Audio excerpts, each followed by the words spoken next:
നമസ്കാരം. ലിസ്റ്റ് വാർത്തകളിലേക്ക് സ്വാഗതം. ആദ്യം നോക്കാം പ്രധാന വാർത്തകൾ. യുദ്ധം ഒന്നിനും പരിഹാരമല്ലെന്നും നിയമങ്ങൾ പാലിക്കുന്ന ലോകക്രമമാണ് വേണ്ടതെന്നും പ്രധാനമന്ത്രി നരേന്ദ്രമോദി. ഇറാൻ വിദേശകാര്യമന്ത്രിയെ ഫോണിൽ വിളിച്ച എസ് ജയശങ്കർ. ഡൽഹിയിലെ ഇറാൻ എംബസിയിലെത്തി വിദേശകാര്യ സെക്രട്ടറി വിക്രം മിശ്രി ഖമനേയിക്ക് അനുശോചനം രേഖപ്പെടുത്തി.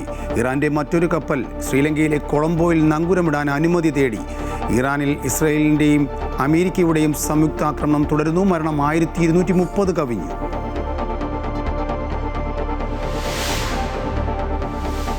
യുഎഇയിലെ ഇന്ത്യക്കാർക്ക് ഇന്ത്യൻ എംബസിയുടെയും കോൺസുലേറ്റിൻ്റെയും ജാഗ്രതാ നിർദ്ദേശം. ശാന്തരായി അധികൃതരുടെ സുരക്ഷാ നിർദ്ദേശങ്ങൾ പാലിക്കണമെന്ന മുന്നറിയിപ്പ്. ഖത്തർ തലസ്ഥാനമായ ദോഹയിൽ നിരവധി സ്ഫോടനങ്ങൾ നടന്നതായി റിപ്പോർട്ട്. നിയന്ത്രണങ്ങളോടെ ഫ്ലൈറ്റ് സർവീസുകൾ പുനരാരംഭിക്കുമെന്ന് എമിറേറ്റ്സ് എയർലൈൻസ്. പശ്ചിമേഷ്യൻ യുദ്ധ പശ്ചാത്തലത്തിൽ വിസ കാലാവധി കഴിഞ്ഞ് രാജ്യത്ത് തങ്ങുന്നവരുടെ ഓവർ സ്റ്റേ ഫൈൻ ഒഴിവാക്കുമെന്ന് യുഎഇ. ഫെബ്രുവരി 28-നോ അതിനുശേഷമോ ഉണ്ടായ പിഴകൾക്ക് ഇളവ് ബാധകം. ഗൾഫ് രാജ്യങ്ങളിലെ CBSE എല്ലാ 10ാം ക്ലാസ് പരീക്ഷകളും റദ്ദാക്കി. പരീക്ഷാഫലം സംബന്ധിച്ച തീരുമാനം പിന്നീട്.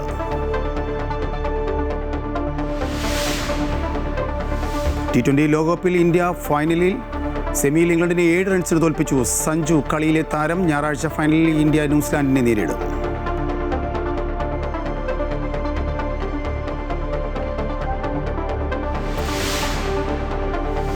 വിമത കൺവെൻഷനിൽ പങ്കെടുത്തതിന് പിന്നാലെ PK ശശിയെ പ്രാഥമിക അംഗത്വത്തിൽ നിന്നും പുറത്താക്കി CPM.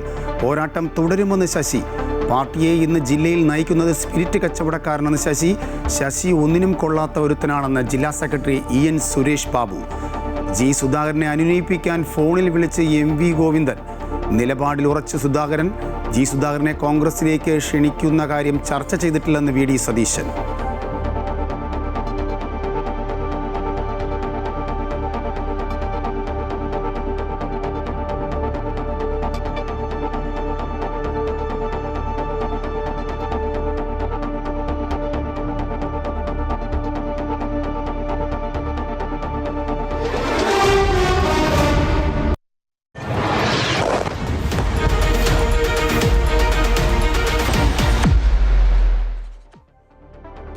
യുദ്ധം തുടങ്ങി 6ാം ദിനം ഇറാൻ പരമോന്നത നേതാവ് അയത്തുള്ള അലി ഖമനേയിക്ക് ഔദ്യോഗികമായി അനുശോചനം രേഖപ്പെടുത്തി ഇന്ത്യ. വിദേശകാര്യ സെക്രട്ടറി വിക്രം മിശ്രി ഡൽഹിയിലെ ഇറാൻ എംബസിയിലെത്തി അനുശോചന പുസ്തകത്തിൽ ഒപ്പിടുകയും ഇറാൻ സ്ഥാനപതിയുമായി കൂടിക്കാഴ്ച നടത്തുകയും ചെയ്തു. അതേസമയം മേഖലയിലെ സമാധാന ശ്രമങ്ങൾക്കായി വിദേശകാര്യമന്ത്രി doctor S Jaishankar Iran Oman വിദേശകാര്യമന്ത്രിയുമായി ആശയവിനിമയം നടത്തി. പശ്ചിമേഷ്യൻ സംഘർഷങ്ങളിൽ നിന്നും നിഷ്പക്ഷ നിലപാട് സ്വീകരിച്ചു പോകുന്ന ഇന്ത്യയുടെ നിലപാട് ഇന്ന് ശ്രദ്ധേയമായി. പശ്ചിമേഷ്യയിൽ സംഘർഷം കടുക്കുന്നതിനിടെ നിർണായക നയതന്ത്ര നീക്കങ്ങളുമായി ഇന്ത്യ സജീവമാകുന്നു. ഇറാൻ പരമോന്നത നേതാവ് അയത്തുള്ള അലി ഖമനേയിയുടെ മരണത്തിൽ അനുശോചനം രേഖപ്പെടുത്തിക്കൊണ്ടാണ് പശ്ചിമേഷ്യൻ വിഷയത്തിൽ ഇന്ത്യ തങ്ങളുടെ നിലപാട് വ്യക്തമാക്കിയത്. വിദേശകാര്യ സെക്രട്ടറി വിക്രം മിശ്രി ഡൽഹിയിലെ ഇറാൻ എംബസി നേരിട്ട് സന്ദർശിച്ച് ആദരാഞ്ജലികൾ അർപ്പിച്ചു. പശ്ചിമേഷ്യയിലെ സംഘർഷാവസ്ഥ പരിഗണിച്ച് വിദേശകാര്യമന്ത്രി ഡോക്ടർ എസ് ജയശങ്കർ നയതന്ത്ര നീക്കങ്ങൾ ഊർജിതമാക്കിയിരിക്കുകയാണ്. ഒമാൻ വിദേശകാര്യമന്ത്രി Sayyid Badr bin Ahmed bin Hamood Al Busaidi, Iranian വിദേശകാര്യമന്ത്രി സെയ്ദ് അബ്ബാസ് അരഗ്ചി എന്നിവരുമായി അദ്ദേഹം ഫോണിൽ സംസാരിച്ചു.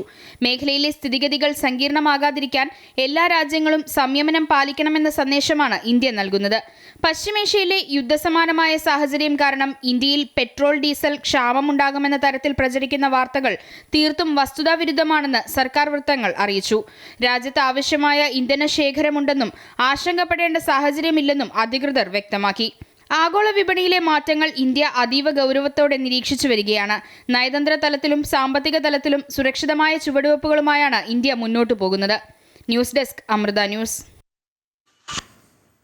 6ാം ദിവസവും ഇറാനിൽ ഇസ്രായേൽ US സംയുക്ത സൈനിക ആക്രമണം ശക്തമാണ്. ടെഹ്റാനിലെ സൈനിക കേന്ദ്രങ്ങൾ ലക്ഷ്യമാക്കിയാണ് ആക്രമണം നടന്നത്. ഇറാനിൽ ഇതുവരെ കൊല്ലപ്പെട്ടവരുടെ എണ്ണം 1200 കടന്നു. പശ്ചിമേഷ്യയിലെ യുദ്ധാഗ്നി ഇന്ത്യൻ മഹാസമുദ്രത്തിലേക്കും പടരുകയാണ്. ശ്രീലങ്കൻ തീരത്ത് വെച്ച് US-ന്റെ ആണവ അന്തർവാഹിനി ടോർപിഡോ ആക്രമണത്തിൽ ഇറാന്റെ യുദ്ധക്കപ്പൽ തകർത്തതോടെ മേഖലയിൽ യുദ്ധഭീതി ഇരട്ടിയായി. ആക്രമണത്തിൽ നിരവധി ഇറാൻ നാവികർ കൊല്ലപ്പെട്ടതായാണ് റിപ്പോർട്ട്. എന്നാൽ ഈ പ്രതിസന്ധി ഘട്ടത്തിൽ അയൽരാജ്യമായ ശ്രീലങ്കയുമായി ചേർന്ന് അതിവേഗ രക്ഷാപ്രവർത്തനവുമായി ഇന്ത്യൻ നാവികസേന രംഗത്തുണ്ട്. നടുക്കടലിൽ തകർന്ന കപ്പലിലെ നാവികർക്കായി ഇന്ത്യ നടത്തുന്നത് സമാനതകളില്ലാത്ത രക്ഷാദൗത്യം. സംഭവത്തിൽ ആദ്യ പ്രതികരണവുമായി ഇന്ത്യ രംഗത്തു വന്നു. ഇന്ത്യയും രക്ഷാപ്രവർത്തനത്തിന് നടപടി തുടങ്ങിയിരുന്നുവെന്ന് നാവികസേന വാർത്താക്കുറിപ്പിൽ അറിയിച്ചു. ഇറാന്റെ കപ്പൽ ആക്രമിച്ച സംഭവത്തിൽ ഇന്ത്യയുടെ ഭാഗത്തു നിന്നുള്ള ആദ്യ പ്രതികരണമാണിത്. അതേസമയം ടെഹ്റാനിലെ സൈനിക കേന്ദ്രങ്ങളും മിസൈൽ ഡ്രോൺ സംഭരണശാലകളും ലക്ഷ്യമിട്ട് ഇസ്രയേൽ നടത്തുന്ന ആക്രമണം 6ാം ദിവസവും ശക്തമായി തുടരുകയാണ്. ഇറാന്റെ പ്രതിരോധശേഷി പൂർണ്ണമായും തകർക്കുക എന്ന ലക്ഷ്യത്തോടെ അമേരിക്കയും ഇസ്രയേലും സംയുക്തമായാണ് നീങ്ങുന്നത്. ഇതിനിടെയാണ് യുദ്ധം കടലിലേക്കും വ്യാപിച്ചത്. ഒറ്റ ടോർപിഡോ പ്രഹരത്തിൽ തന്നെ കപ്പൽ പൂർണ്ണമായും തകർന്നുവെന്നാണ് റിപ്പോർട്ടുകൾ. കപ്പലിൽ നിന്ന് 80-ലധികം മൃതദേഹങ്ങൾ കണ്ടെടുത്തു. മുങ്ങിയ കപ്പലിൽ കുടുങ്ങിയ 32 പേരെ ശ്രീലങ്കൻ നാവികസേന രക്ഷപ്പെടുത്തി. ഇതിന് പിന്നാലെ ഇന്ത്യൻ നാവികസേനയുടെ നിരീക്ഷണ വിമാനങ്ങളും കപ്പലുകളും മേഖലയിൽ തിരച്ചിൽ ഊർജിതമാക്കി. ദിവസങ്ങൾക്ക് മുൻപ് ഇന്ത്യയുടെ അതിഥിയായി വിശാഖപട്ടണത്തെത്തിയ കപ്പലിന് നേരെ സ്വന്തം അതിർത്തിക്ക് സമീപം നടന്ന ആക്രമണത്തെ ഇന്ത്യ അതീവ ഗൗരവത്തോടെയാണ് കാണുന്നത്.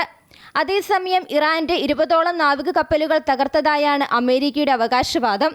അതിനിടെ ഇറാനിൽ ഇതുവരെ കൊല്ലപ്പെട്ടവരുടെ എണ്ണം 1200 കടന്നതായി മനുഷ്യാവകാശ സംഘടനയായ ഹരാന അറിയിച്ചു.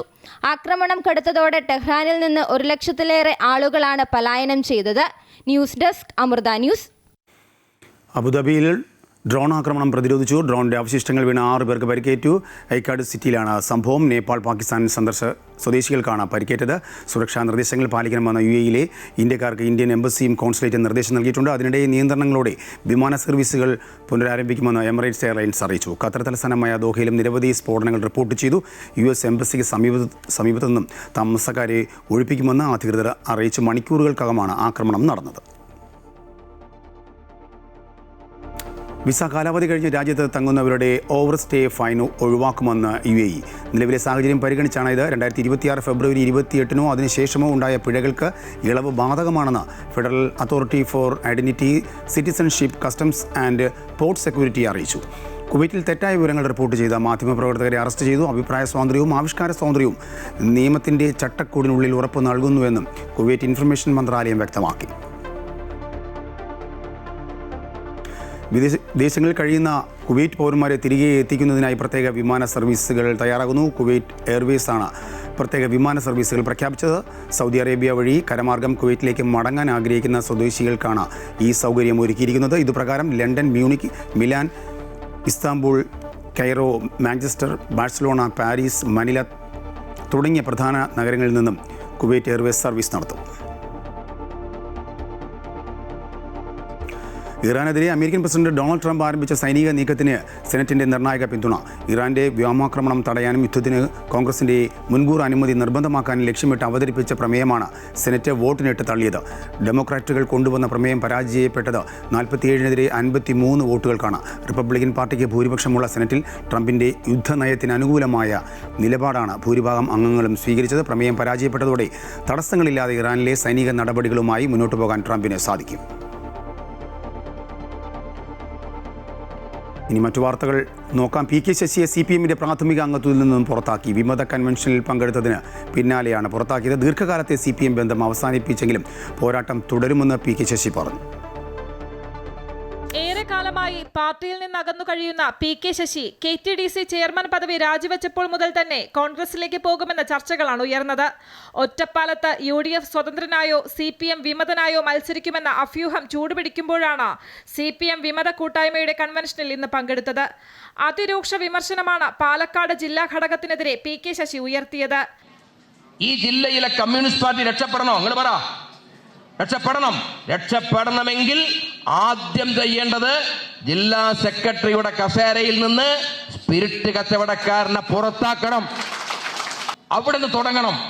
അടിവരെ തിരുത്തണം. മാത്രല്ല എന്നെ അക്കോമഡേറ്റ് ചെയ്തിട്ട് കാര്യമൊന്നുമില്ല കേട്ടോ. ഞാൻ ധാരണ വേണ്ട. എന്നെ അക്കോമഡേറ്റ് ചെയ്താൽ പ്രശ്നം പരിഹരിക്കുന്നിരിക്കണ്ട. കുറേ സഖാക്കൾ പീഡിപ്പിക്കപ്പെട്ടു. ആ പീഡിപ്പിക്കപ്പെട്ട, കമ്മിറ്റികളിൽ നിന്ന് ഒഴിവാക്കപ്പെട്ട, തരം താഴ്ത്തപ്പെട്ട സഖാക്കളുണ്ട്. അവരെ എല്ലാവരെയും പൂർവ്വസ്ഥാനങ്ങളിലേക്ക് കൊണ്ടുവരാൻ പാർട്ടി നേതൃത്വം തയ്യാറാവണം. പിന്നാലെ PK ശശിയെ പാർട്ടിയുടെ പ്രാഥമിക അംഗത്വത്തിൽ നിന്ന് പുറത്താക്കിയതായി ജില്ലാ സെക്രട്ടറി EN സുരേഷ് ബാബു അറിയിച്ചു. PK ശശിയെ പാർട്ടിയുടെ പ്രാഥമിക അംഗത്വത്തിൽ നിന്ന് പുറത്താക്കാൻ തീരുമാനിച്ചു. അപ്പോൾ പി.കെ. ശശി എനിക്കെതിരെ പറഞ്ഞൊരു ആരോപണം എൻ്റെ രാഷ്ട്രീയ ജീവിതത്തിൽ ഉണ്ട് എന്ന് തെളിയിക്കപ്പെട്ടാൽ ഞാൻ ഈ പൊതുപ്രവർത്തനം അവസാനിപ്പിക്കാം. ഇത്തരത്തിലുള്ള ഒരാളുടെ എല്ലാം പ്രസ്താവനയെ മുഖവിലക്കെടുക്കുന്നില്ല, വളരെ നിസ്സാരമായി അവഗണിച്ചു തള്ളുന്നു എന്നുള്ളതാണ്. ഒറ്റപ്പാലത്ത് പി.കെ. ശശി സ്വതന്ത്രനായി മത്സരിച്ചാൽ UDF പിന്തുണയ്ക്കുകയാണെങ്കിൽ CPM-ന് വലിയ തിരിച്ചടിയാകും ഉണ്ടാകുക. അമൃത ന്യൂസ്, തിരുവനന്തപുരം. CPM സംസ്ഥാന സെക്രട്ടേറിയറ്റ് തീരുമാനിച്ച സ്ഥാനാർത്ഥികളിൽ മാറ്റമില്ല. പട്ടികയ്ക്ക് സംസ്ഥാന സമിതിയിലും അംഗീകാരം. പാലക്കാട് P. സരിൻ പട്ടികയിലില്ല. പാർട്ടി സ്വതന്ത്രന്മാരുടെ കാര്യത്തിൽ തീരുമാനമായില്ല. PK ശ്യാമളയുടെ സ്ഥാനാർത്ഥിത്വത്തിലെ വിവാദം അനാവശ്യമെന്ന് സംസ്ഥാന സമിതിയിൽ MV ഗോവിന്ദൻ ചൂണ്ടിക്കാട്ടി. സ്ഥാനാർത്ഥി പട്ടികയിൽ സംസ്ഥാന സെക്രട്ടേറിയറ്റ് എടുത്ത തീരുമാനങ്ങളിൽ കാര്യമായ വിയോജിപ്പുകളൊന്നും സംസ്ഥാന സമിതിയിൽ ഉണ്ടായില്ല. PK ശ്യാമളയുടെ സ്ഥാനാർത്ഥിത്വവും സംസ്ഥാന സമിതിയിൽ ചർച്ചയായില്ല. ശ്യാമളയുടെ സ്ഥാനാർത്ഥിത്വത്തെ ചൊല്ലിയുള്ള വിവാദം അനാവശ്യമെന്നാണ് MV ഗോവിന്ദൻ സംസ്ഥാന സമിതിയിൽ ചൂണ്ടിക്കാട്ടിയത്. ഒന്നാം ഘട്ടത്തിൽ ചർച്ചയായ സ്ഥാനാർത്ഥികൾക്ക് പുറമെ അവശേഷിക്കുന്ന സീറ്റുകളിലും ധാരണയായിട്ടുണ്ട്. മണലൂരിൽ മുൻ വിദ്യാഭ്യാസ മന്ത്രി C. രവീന്ദ്രനാഥ് മത്സരിക്കുമെന്നാണ് വിവരം. കുന്നംകുളത്ത് AC മൊയ്തീനും ജനവിധി തേടും. വൈപ്പിനിൽ MB ഷൈനിയും തൃപ്പൂണിത്തുറയിൽ KN ഉണ്ണികൃഷ്ണനും സ്ഥാനാർത്ഥികളാകും. M. സ്വരാജ് മത്സരിക്കില്ലെന്ന് ഏറെക്കുറെ ഉറപ്പായിട്ടുണ്ട്. എന്നാൽ കോൺഗ്രസ് വിട്ട് ഇടതുപാളയത്തെത്തിയ P. സരിന് ഇത്തവണ സീറ്റ് ഉണ്ടാകില്ലെന്നാണ് സൂചന. പാലക്കാട്ടെ കോൺഗ്രസ് സ്ഥാനാർത്ഥിയുടെ പ്രഖ്യാപനത്തിന് ശേഷം തീരുമാനമെടുക്കാനാണ് CPM ആലോചന. അതേസമയം സ്വതന്ത്രരുടെ കാര്യത്തിൽ തീരുമാനമായിട്ടില്ല. തിരഞ്ഞെടുപ്പ് വിജ്ഞാപനം വൈകുമെന്ന കണക്കുകൂട്ടലിലാണ് മുന്നണികൾ. സ്ഥാനാർത്ഥികളുടെ കാര്യത്തിൽ തീരുമാനമായാലും വിജ്ഞാപനത്തിന് ശേഷമേ ഇടതുമുന്നണിയിൽ പ്രഖ്യാപനമുണ്ടാകുകയുള്ളൂ. അമൃത ന്യൂസ്, തിരുവനന്തപുരം. മുതിർന്ന നേതാവ് G. സുധാകരനെ അനുനയിപ്പിക്കാൻ CPM നീക്കം. സംസ്ഥാന സെക്രട്ടറി MV ഗോവിന്ദൻ G. സുധാകരനെ നേരിട്ട് ഫോണിൽ വിളിച്ച് സംസാരിച്ചു. മാധ്യമപ്രവർത്തകരുടെ ചോദ്യം കേട്ടാണ് ചിരിച്ചതെന്നും വ്യക്തിപരമായി അധിക്ഷേപിച്ചതല്ല എന്നും MV ഗോവിന്ദൻ G. സുധാകരനെ ധരിപ്പിച്ചു. മെമ്പർഷിപ്പ് പുതുക്കണമെന്നും ആവശ്യപ്പെട്ടു. അതേസമയം മെമ്പർഷിപ്പ് പുതുക്കുന്നില്ല എന്ന നിലപാടിൽ തന്നെയാണ് സുധാകരൻ. സുധാകരന്റെ സ്ഥാനാർത്ഥിത്വവുമായി ബന്ധപ്പെട്ട് മാധ്യമങ്ങൾ ചോദിച്ച ചോദ്യത്തിന് പരിഗണിക്കേണ്ടതില്ല എന്ന MV ഗോവിന്ദന്റെ മറുപടിയും പിന്നാലെയുള്ള ചിരിയുമാണ് സുധാകരനെ ചൊടിപ്പിച്ചത്. ഇതിനെ തുടർന്നാണ് പാർട്ടി അംഗത്വം പുതുക്കില്ലെന്ന നിലപാട് സുധാകരൻ എടുത്തത്. എന്നാൽ സുധാകരനെ അനുനയിപ്പിക്കാനുള്ള നീക്കം നടത്തുകയാണ് നിലവിൽ CPM നേതൃത്വം. ഇതിന്റെ ഭാഗമായി MV ഗോവിന്ദൻ G. സുധാകരനെ നേരിട്ട് ഫോണിൽ വിളിച്ച് സംസാരിച്ചു. താൻ പരിഹസിച്ചതല്ലെന്നും മാധ്യമപ്രവർത്തകർ തെറ്റായി പ്രചരിപ്പിക്കുകയാണെന്നും MV ഗോവിന്ദൻ സുധാകരനെ ധരിപ്പിച്ചു. മാധ്യമപ്രവർത്തകരുടെ ചോദ്യം കേട്ടാണ് ചിരിച്ചതെന്നും വ്യക്തിപരമായി ആക്ഷേപിച്ചതല്ലെന്നുമായിരുന്നു പാർട്ടി സെക്രട്ടറിയുടെ ന്യായം. സുധാകരനോട് പാർട്ടി അംഗത്വം പുതുക്കണമെന്നും സെക്രട്ടറി ആവശ്യപ്പെട്ടു. എന്നാൽ മെമ്പർഷിപ്പ് പുതുക്കില്ലെന്ന നിലപാട് പാർട്ടി സെക്രട്ടറിയോടും ആവർത്തിക്കുകയാണ് സുധാകരൻ. പാർട്ടി നേതൃത്വത്തിനെതിരെ ഫേസ്ബുക്ക് പോസ്റ്റിലൂടെ കടുത്ത വിമർശനം ഉന്നയിച്ച G. സുധാകരനെ CPM ആലപ്പുഴ ജില്ലാ സെക്രട്ടറി A. നാസറും ഫോണിൽ വിളിച്ചു. അംഗത്വ ഫോറം പൂരിപ്പിച്ച് നൽകില്ലെന്നായിരുന്നു സുധാകരന്റെ മറുപടി. സുധാകരൻ നിലപാട് കടുപ്പിക്കുന്ന സാഹചര്യത്തിൽ കൂടുതൽ അനുനയ നീക്കവുമായി മുന്നോട്ടു പോകാനാണ് CPM-ന്റെ ശ്രമം. അതേസമയം പാർട്ടിയിൽ നിന്നും മാറി സ്വതന്ത്രനായി സുധാകരൻ മത്സരിച്ചാൽ കോൺഗ്രസ് പിന്തുണ നൽകിയേക്കും. ഈ സാഹചര്യം കണക്കിലെടുത്ത് മുതിർന്ന നേതാവായ സുധാകരനെ പിണക്കാതെ ഒപ്പം നിർത്താൻ തന്നെയാകും CPM നേതൃത്വം ശ്രമിക്കുക. അമൃത ന്യൂസ്, ആലപ്പുഴ. G. സുധാകരൻ പാർട്ടിയെ ബുദ്ധിമുട്ടിക്കില്ലെന്നും അദ്ദേഹത്തിൻ്റെ അനുഭവ സമ്പത്ത് പാർട്ടിക്കായി ഉപയോഗിക്കുമെന്നാണ് കരുതുന്നതെന്നും CPM general secretary MA Baby പരിഭവങ്ങൾ ഫേസ്ബുക്കിലൂടെ പ്രകടിപ്പിച്ചെന്നേ ഉള്ളൂ എന്നും അദ്ദേഹം പറഞ്ഞു.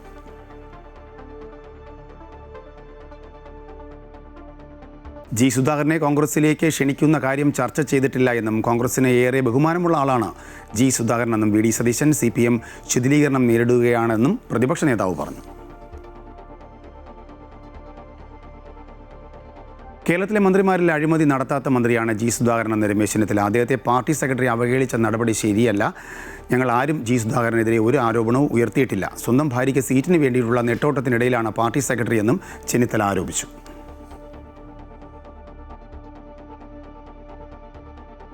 നിയമസഭാ തെരഞ്ഞെടുപ്പിന്റെ മുന്നൊരുക്കങ്ങൾ നേരിട്ട് വിലയിരുത്തുന്നതിനായി മുഖ്യ തെരഞ്ഞെടുപ്പ് കമ്മീഷണർ ഗ്യാനേഷ് കുമാർ കേരളത്തിലെത്തി. സംസ്ഥാന മുഖ്യ തെരഞ്ഞെടുപ്പ് ഓഫീസർ രത്തൻയു കേൽക്കർ അദ്ദേഹത്തെ വിമാനത്താവളത്തിൽ സ്വീകരിച്ചു. മാർച്ച് 7 വരെ 3 ദിവസങ്ങളിലായിട്ടാണ് കമ്മീഷന്റെ ഔദ്യോഗിക സന്ദർശനം. എറണാകുളം ജില്ലാ കളക്ടറായിരുന്ന കാലത്ത് താൻ നടപ്പിലാക്കിയ പ്രധാന വികസന പദ്ധതികൾ അദ്ദേഹം നേരിൽ കാണും. നിയമസഭാ തെരഞ്ഞെടുപ്പിന് മുന്നോടിയായുള്ള ഔദ്യോഗിക ഒരുക്കങ്ങൾ വിലയിരുത്താനാണ് മുഖ്യ തെരഞ്ഞെടുപ്പ് കമ്മീഷണർ ഗ്യാനേഷ് കുമാർ കൊച്ചിയിലെത്തിയിരിക്കുന്നത്. സംസ്ഥാനത്തെ തെരഞ്ഞെടുപ്പ് പ്രവർത്തനങ്ങൾ സംബന്ധിച്ച അവലോകന യോഗങ്ങൾക്കായി മാർച്ച് 7 വരെ അദ്ദേഹം കൊച്ചിയിൽ തുടരും. 2001 മുതൽ 2004 വരെയുള്ള കാലയളവിൽ എറണാകുളം ജില്ലാ കളക്ടറായി സേവനമനുഷ്ഠിച്ച അദ്ദേഹം താൻ നവീകരണത്തിന് ചുക്കാൻ പിടിച്ച ദർബാർ ഹാൾ മൈതാനത്തേക്കാണ് കൊച്ചിയിലെത്തിയ ശേഷം ആദ്യം പോയത്. ഗോശ്രീ പാലവും വിനോദസഞ്ചാര കേന്ദ്രമായ ചെറായി ബീച്ചും അദ്ദേഹത്തിന്റെ സന്ദർശന പട്ടികയിലുണ്ട്. ദർബാർ ഹാൾ ഗ്രൗണ്ടിനെ കുറിച്ച് തനിക്ക് ഒരുപാട് ഓർമ്മകളുണ്ടെന്നും അന്ന് ഗ്രൗണ്ടിന്റെ നവീകരണത്തിനായി ഒരുപാട് പരിശ്രമിച്ചിരുന്നുവെന്നും മുഖ്യ തെരഞ്ഞെടുപ്പ് കമ്മീഷണർ ഓർമ്മിച്ചു. കൊച്ചിയിൽ തിരിച്ചു വരുമ്പോൾ എനിക്ക് വലിയ സന്തോഷമുണ്ട്. ഓർമ്മകളുടെ ഏറെയുണ്ട്. ഈ ദർബാർ ഹാൾ ഗ്രൗണ്ട് മുതൽ ഒരുപാട് പ്രോജക്ട്സ് നമ്മൾ ചെയ്യാൻ ശ്രമിച്ചിട്ടുണ്ടായിരുന്നു. ഇതൊക്കെ കാണുമ്പോൾ ഇപ്പോഴും വളരെ നന്നായ രീതിയിൽ മെയിൻറ്റെയിൻ ചെയ്യുന്നുണ്ട്. വളരെ വളരെ സന്തോഷം. നമസ്കാരം, നന്ദി. എറണാകുളം ശിവക്ഷേത്രത്തിൽ ദർശനം നടത്തിയ അദ്ദേഹത്തെ ക്ഷേത്ര ഭാരവാഹികൾ പൊന്നാടയണിയിച്ച് സ്വീകരിച്ചു. ഔദ്യോഗിക പരിപാടികൾക്ക് പുറമെ സന്ദർശനത്തിന്റെ അവസാന ദിവസമായ മാർച്ച് 7-ന് കൊച്ചി ഗ്രാൻഡ് ഹയാത്തിൽ മാധ്യമങ്ങളുമായി അദ്ദേഹം കൂടിക്കാഴ്ച നടത്തും. അമൃത ന്യൂസ്, കൊച്ചി. നാളെ പുലർച്ചെ സൗദിയിലെ ജിദ്ദയിലുള്ളവർക്ക് ആകാശത്ത് സുന്ദര കാഴ്ച കാണാം. ഭൂമിയിൽ നിന്നും ഏകദേശം 400 കിലോമീറ്ററിലധികം ഉയരത്തിൽ കറങ്ങിക്കൊണ്ടിരിക്കുന്ന അന്താരാഷ്ട്ര ബഹിരാകാശ നിലയം ജിദ്ദയ്ക്ക് മുകളിലൂടെ കടന്നുപോകും. പുലർച്ചെ കൃത്യം 5:49 വടക്കു പടിഞ്ഞാറൻ ചക്രവാളത്തിൽ പ്രത്യക്ഷപ്പെടുന്ന ഈ ബഹിരാകാശ നിലയം 6 മിനിറ്റും 19 സെക്കൻഡും ആകാശത്ത് ദൃശ്യമാകും. നഗ്ന നേത്രങ്ങൾ കൊണ്ട് ഈ കാഴ്ച വ്യക്തമായി കാണാൻ സാധിക്കും. ബഹിരാകാശ നിലയത്തിന് സ്വന്തമായി പ്രകാശമില്ല. എന്നാൽ അതിലെ കൂറ്റൻ സോളാർ പാനലുകളിൽ സൂര്യപ്രകാശം തട്ടി പ്രതിഫലിക്കുന്നതാണ് ഈ തിളക്കത്തിന് കാരണം. മണിക്കൂറിൽ ഏകദേശം 27,600 കിലോമീറ്റർ വേഗത്തിൽ സഞ്ചരിക്കുന്ന ഈ ഭീമൻ നിലയം വെറും 90 മിനിറ്റ് കൊണ്ട് ഭൂമിയെ ഒരു തവണ പൂർണ്ണമായി വലം വയ്ക്കുന്നുണ്ട്. ജിദ്ദയിലെ നിരീക്ഷകരിൽ നിന്നും ഏകദേശം 500 മുതൽ 700 കിലോമീറ്റർ വരെ അകലെ കൂടിയാണ് ഇതിൻ്റെ സഞ്ചാരപാത കടന്നു പോകുന്നത്. ഈ വർഷത്തെ ഹജ്ജിന് സൗദിയിൽ നിന്ന് ഹജ്ജ് ചെയ്യാൻ ആഗ്രഹിക്കുന്ന സ്വദേശി പൗരന്മാർക്കും സാധുവായ ഇഖാമയുള്ള പ്രവാസികൾക്കും ഹജ്ജ് പാക്കേജുകൾക്കുള്ള ബുക്കിംഗ് ഘട്ടം ആരംഭിച്ചതായി സൗദി ഹജ്ജ് ഉംറ മന്ത്രാലയം അറിയിച്ചു. നേരത്തെ പ്രഖ്യാപിച്ച ഡേറ്റ രജിസ്ട്രേഷൻ ഘട്ടത്തിൻ്റെ പൂർത്തീകരണമെന്നോണം നുസുക് ആപ്ലിക്കേഷനിലൂടെയും വെബ്സൈറ്റിലൂടെയും ബുക്കിംഗ് നടത്താവുന്നതാണ്. ഡേറ്റ ചോർച്ച കേസിൽ ഹൈക്കോടതി തിങ്കളാഴ്ച വിധി പറയും. അതുവരെ സന്ദേശങ്ങൾ അയക്കില്ല എന്ന സംസ്ഥാന സർക്കാരിൻ്റെ ഉറപ്പ് കോടതി രേഖപ്പെടുത്തി. മുണ്ടക്കൈ ചൂരൽമല ദുരന്തത്തിൽ സഹായിച്ചവർക്ക് സന്ദേശം അയക്കാൻ അനുമതി തേടി സർക്കാർ ഉപഹർജി നൽകിയിരുന്നു. ഹർജിക്കാർ അതിൽ എതിർപ്പ് അറിയിച്ചതിനെ തുടർന്നാണ് കോടതി കേസിൽ വാദം കേട്ട് വിധി പറയാൻ മാറ്റിയത്.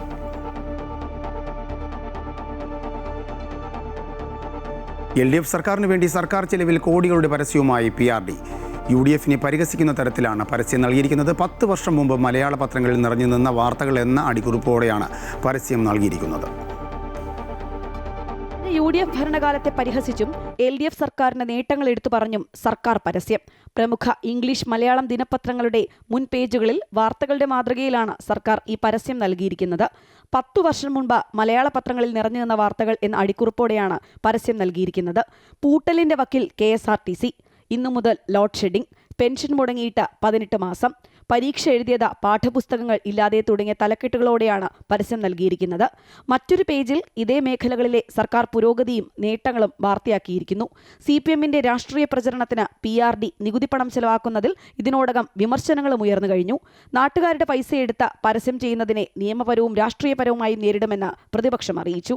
നേരത്തെ ഉണ്ടായിരുന്ന ഒരു ഗവൺമെന്റിന്റെ ആ കാലത്തെ നെഗറ്റീവായിട്ടുള്ള കാര്യങ്ങൾ മാത്രം പറഞ്ഞുകൊണ്ട് സർക്കാർ ചെലവിൽ ജനങ്ങളുടെ നികുതി പണത്തിന്റെ പേരിൽ നടത്തുന്നത് ഹീനമായ പ്രചരണമാണ്. അതിനെതിരായിട്ട് നിയമപരമായ നടപടിയും സ്വീകരിക്കും, രാഷ്ട്രീയമായ നടപടികളും ഞങ്ങൾ സ്വീകരിക്കും. പബ്ലിക് റിലേഷൻസ് ഡിപ്പാർട്ട്മെന്റ് ഒരു കാലത്തും ചെയ്യാൻ പാടില്ലാത്ത പച്ചയായ രാഷ്ട്രീയം കളിക്കുകയാണ്. ഇന്ന് PRD ഓഫീസ് AKG സെന്ററിലാണ് പ്രവർത്തിക്കുന്നത്. കോടാനുകോടി രൂപയാണ് ദൂർത്തടിച്ച് സ്വന്തം നഷ്ടപ്പെട്ട പ്രതിച്ഛായ നന്നാക്കാൻ വേണ്ടി പരിശ്രമിക്കുന്നത്. പക്ഷേ ഇതൊക്കെ ജനങ്ങൾക്ക് മനസ്സിലാകും. അമൃത ന്യൂസ്, തിരുവനന്തപുരം. മർക്കസ് യുനാനി മെഡിക്കൽ കോളേജിന് എയ്ഡഡ് പദവി നൽകുവാനുള്ള നിർണായക തീരുമാനമെടുത്ത മന്ത്രിസഭായോഗം. കാന്തപുരം AP അബൂബക്കർ മുസ്ലിയാരുടെ നിയന്ത്രണത്തിലുള്ള കോളേജിനാണ് തെരഞ്ഞെടുപ്പ് പടിവാതിക്കൽ നിൽക്കെ സർക്കാർ എയ്ഡഡ് പദവി നൽകുന്നത്. ഇതോടെ സ്ഥാപനത്തിലെ അധ്യാപകർക്കും അനധ്യാപകർക്കും ജീവനക്കാർക്കും സർക്കാർ നേരിട്ട് ശമ്പളം നൽകേണ്ടി വരും. താമരശ്ശേരി കൈതപ്പൊയിലെ മർക്കസ് നോളജ് സിറ്റിയിലാണ് യുനാനി മെഡിക്കൽ കോളേജ് സ്ഥിതി ചെയ്യുന്നത്. സംസ്ഥാനത്തെ ഏക Unani medical കോളേജാണിത്.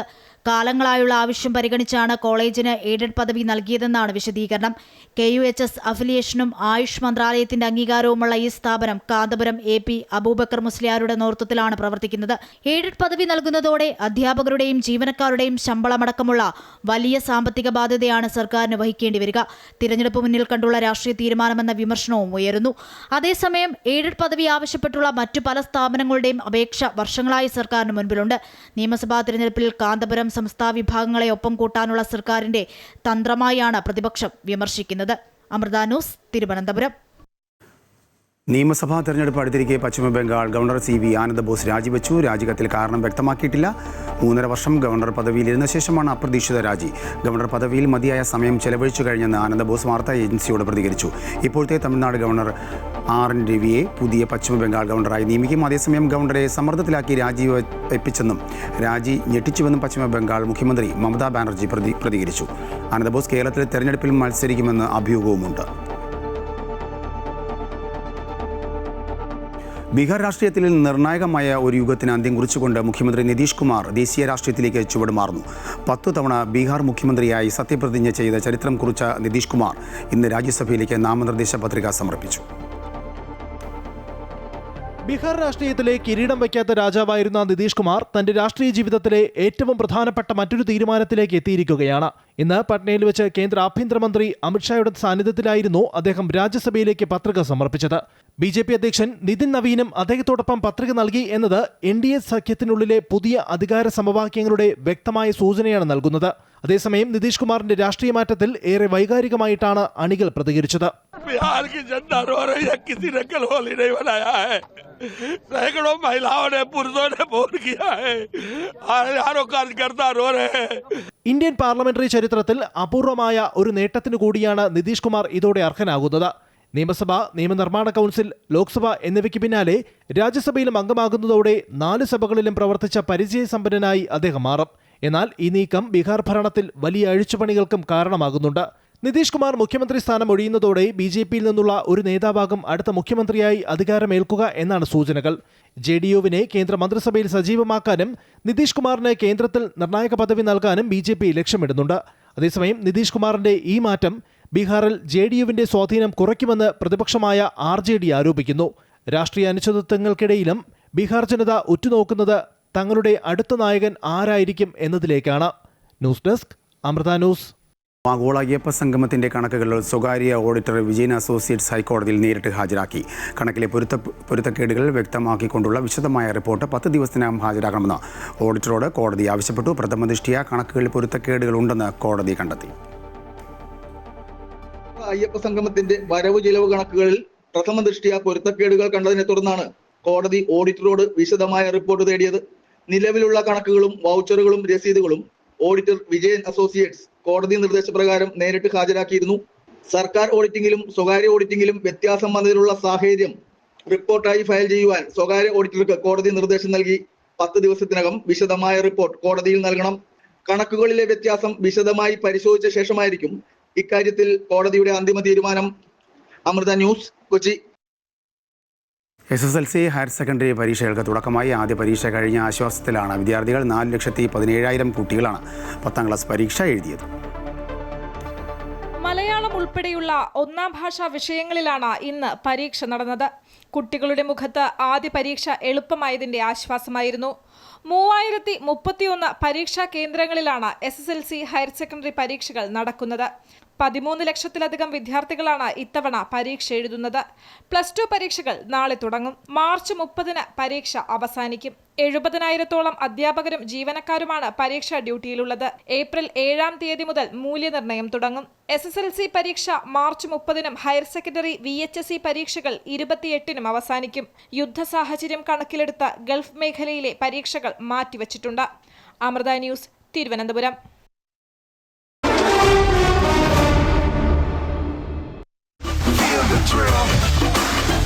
Can you feel that? Greens on backs with the crest held high. One more ball and we touch the sky. ഇംഗ്ലണ്ടിനെ 7 റൺസിന് തോൽപ്പിച്ച് ടീം ഇന്ത്യ 2020 ലോകകപ്പിന്റെ ഫൈനലിൽ കടന്നു. നിലവിലെ ചാമ്പ്യന്മാരായ ഇന്ത്യ ഞായറാഴ്ച നടക്കുന്ന ഫൈനലിൽ ന്യൂസിലാൻഡിനെ നേരിടും. ടോസ് നഷ്ടപ്പെട്ട് ആദ്യം ബാറ്റിംഗിനിറങ്ങിയ ഇന്ത്യ നിശ്ചിത 20 ഓവറിൽ 7 വിക്കറ്റ് നഷ്ടത്തിൽ 253 റൺസ് എന്ന കൂറ്റൻ സ്കോറാണ് പടുത്തുയർത്തിയത്. T20 ലോകകപ്പിന്റെ നോക്കൌട്ട് ചരിത്രത്തിലെ ഏറ്റവും ഉയർന്ന ടീം ടോട്ടൽ എന്ന റെക്കോർഡും ഈ ഇന്നിംഗ്സിലൂടെ ഇന്ത്യ സ്വന്തമാക്കി. സഞ്ജു സാംസന്റെ വെടിക്കെട്ട് ബാറ്റിംഗാണ് ഇന്ത്യൻ ഇന്നിംഗ്സിനെ കരുത്തായത്. 42 പന്തിൽ നിന്ന് 7 സിക്സറുകളും 8 ഫോറും ഉൾപ്പെടെ 89 റൺസാണ് സഞ്ജു അടിച്ചുകൂട്ടിയത്. സെമിയിലെ താരവും സഞ്ജു തന്നെയാണ്. മറുപടി ബാറ്റിങ്ങിനിറങ്ങിയ ഇംഗ്ലണ്ട് വിട്ടുകൊടുക്കാൻ തയ്യാറാകാതെ പൊരുതിയെങ്കിലും ഒടുവിൽ മത്സരം ആവേശത്തിൻ്റെ കൊടുമുടിയിലെത്തി. തോൽവി വഴങ്ങുകയായിരുന്നു. യുവതാരം ജേക്കബ് ബഥേൽ നേടിയ തകർപ്പൻ സെഞ്ചുറി ഇന്ത്യയെ സമ്മർദ്ദത്തിലാക്കിയിരുന്നു. 48 പന്തുകളിൽ നിന്ന് 105 റൺസ് നേടിയ ബഥേലിൻ്റെ പ്രകടനം ഇംഗ്ലണ്ടിന് വിജയപ്രതീക്ഷ നൽകിയെങ്കിലും അവസാന ഓവറുകളിൽ ഇന്ത്യൻ ബൗളർമാരുടെ മികവായിരുന്നു കരുത്ത് കാട്ടിയത്.